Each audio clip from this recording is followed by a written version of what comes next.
Hello exiles, welcome.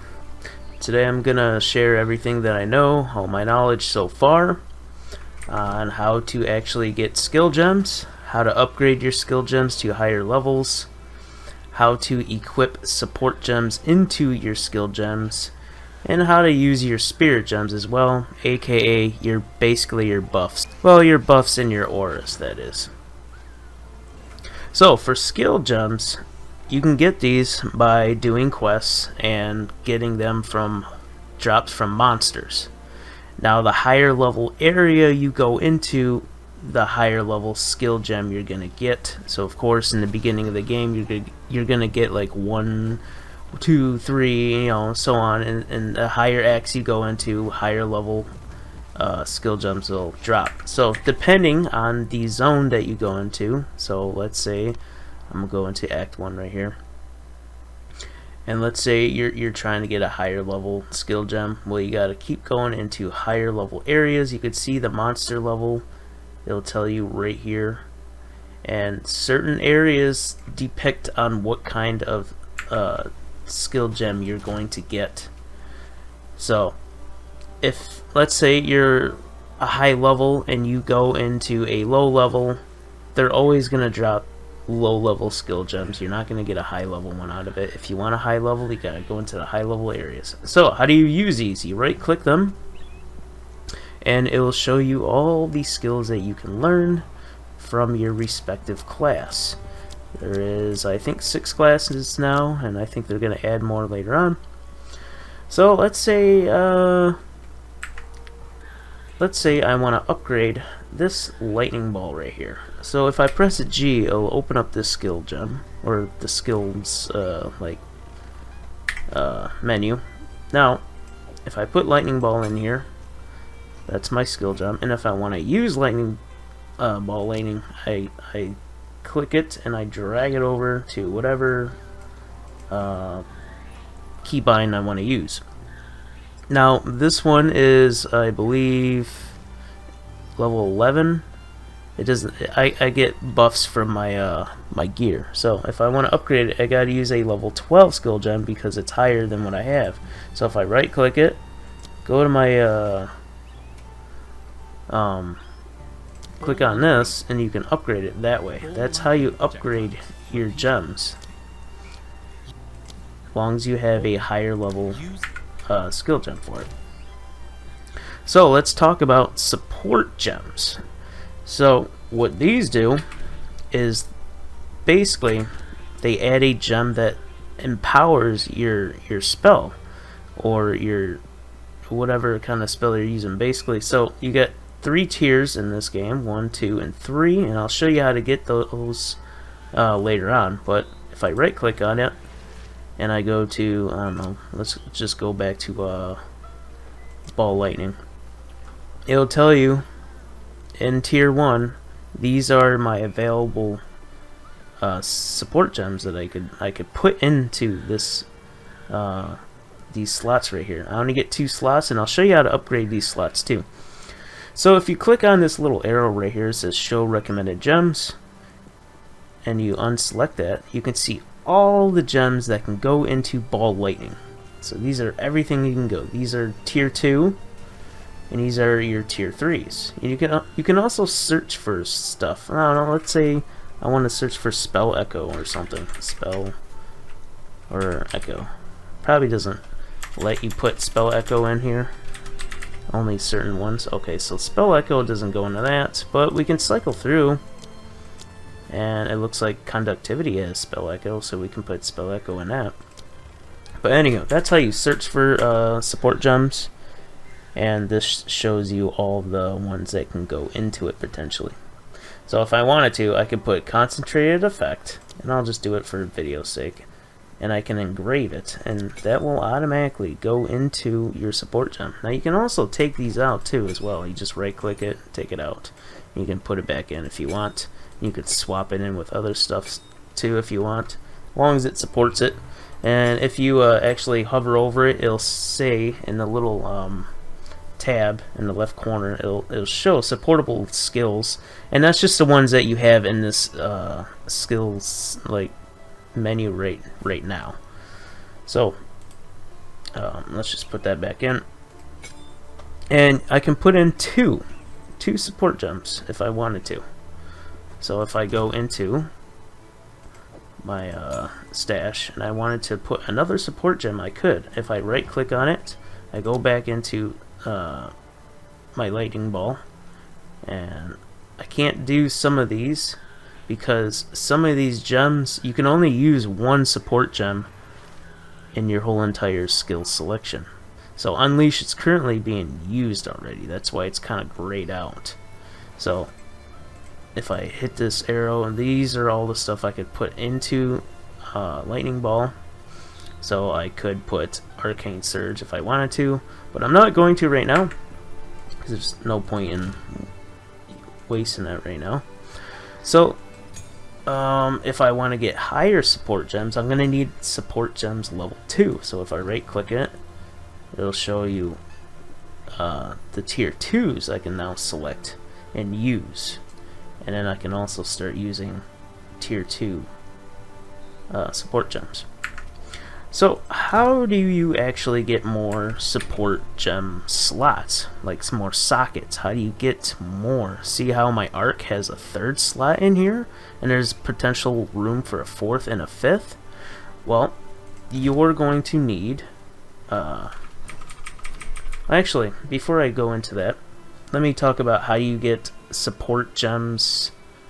How do you get them? So support gems 1, you get all in Act 1, all in Act 2, and all the way up to Act 3 they drop. Now support gems 2, Uncut 2, those start dropping in Act 3 at about halfway through. So right around the Temple of Chaos, and when you drain the main temple, you'll start getting support gem 2s. And they'll start dropping in these areas right here, about in your 40s. So early 40 or late 30s and early 40s they'll start dropping. They are kind of rare, so be patient and farm the areas quite a lot if you haven't gotten one yet. So that's how you get those. Now for support 3s, you're gonna have to beat the game and go into Cruel mode, and it's gonna be later on into Act 3 in Cruel you'll start to finally see those support 3s drop, and they drop inside maps, which is an endgame system. If you're familiar with Path of Exile 1, you know what maps are. Basically, it's the endgame stuff. So that's how you get your support gems 1, 2, and 3s. Now let's go back to Jeweler Orbs.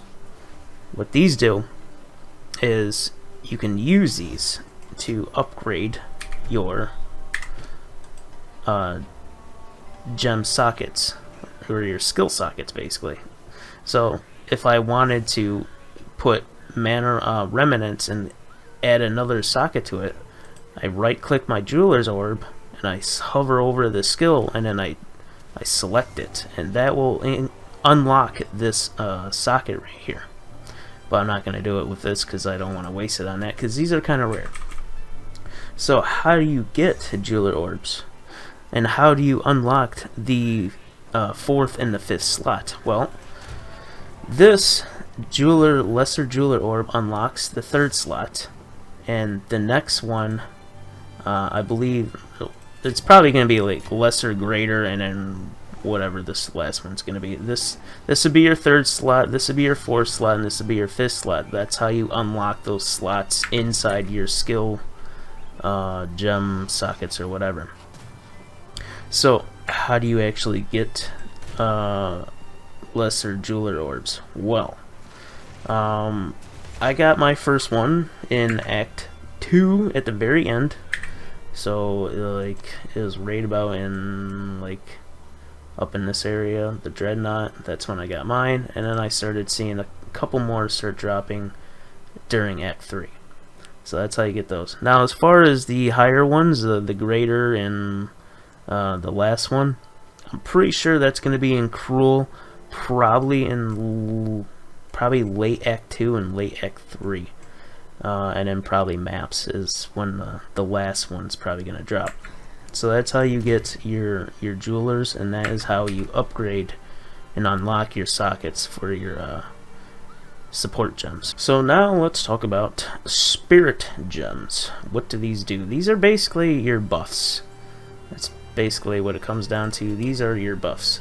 So you get these during your campaign. I think they're really rare. I think you can get them as a drop from a monster. I can't remember if I did or not, but I know I got these for certain through the campaign. And basically what these do, if you right click it, it'll give you support gems that are buffs, or basically they're skill gems that are buffs, and they basically are like a passive effect. So if Arctic Armor will give me like a barrier basically, and then this mana remnants, it'll give me like mana, I believe. I can't remember exactly. So, and then you just basically select the one that you want. Now to actually activate your buff, they require spirit, and your spirit is located right next to your mana bar. And if I hit G and I go under, you can see I have Arctic Armor selected right now. Now to activate Arctic Armor, originally you just select it, or you put it in your skill slot, and then you right click on the portrait, and that will reserve some of your spirit, because it has a 30 spirit reservation, and it'll drain your spirit. Now if you want to have multiple, you'll have to increase your spirit further. So if I wanted to use my cast on shock, well, if I hover over this the skill, it'll say I need to reserve 30 or 60 spirit, and I do not have that right now. Now you also got to pay attention to your support gems that you have inside of your buff, because those also have additional spirit reserved, so it's going to increase it. So I have 20 and 30 plus the spell itself, which is 30, so that's going to be a total of 60. So that's going to drain all my spirit. So if I right click on it again, it's going to reserve all my spirit. So even though it says 30, you got to keep in mind that the support gems inside there have additional spirit requirement. So if you want to upgrade your spirit gem, it's the same as all the other things. You got to right click on a higher level spirit gem, and then you can select whatever you want to upgrade. Let's say my mana remnants, select it, and then hit upgrade. So that should be about everything that I know. You guys can also swap out if the skill like supports it. You can swap out gems really quick. You right click it. Let's say I want to take this tempo and put in my spark. I can easily just put it right in there. And if I want to put it back, I can right click, put it right in my arc. There you go. Easy peasy. So an additional thing to note, if you guys are stacking lots of support gems inside your skill, make sure you pay attention to your mana consumption, because every time you put a support gem inside of your skill, it's going to increase the cost multiplier, and it's going to cost a lot more mana. So be mindful of that if you guys are supporting lots of skill gems, or support gems I mean.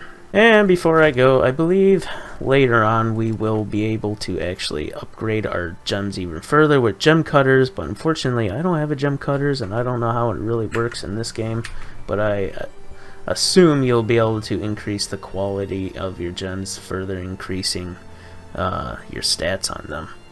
But who knows, we'll find out soon enough. But figured I'd put this video out and help some people out with this information, since it is kind of early. Anywho, you guys all take care. Peace.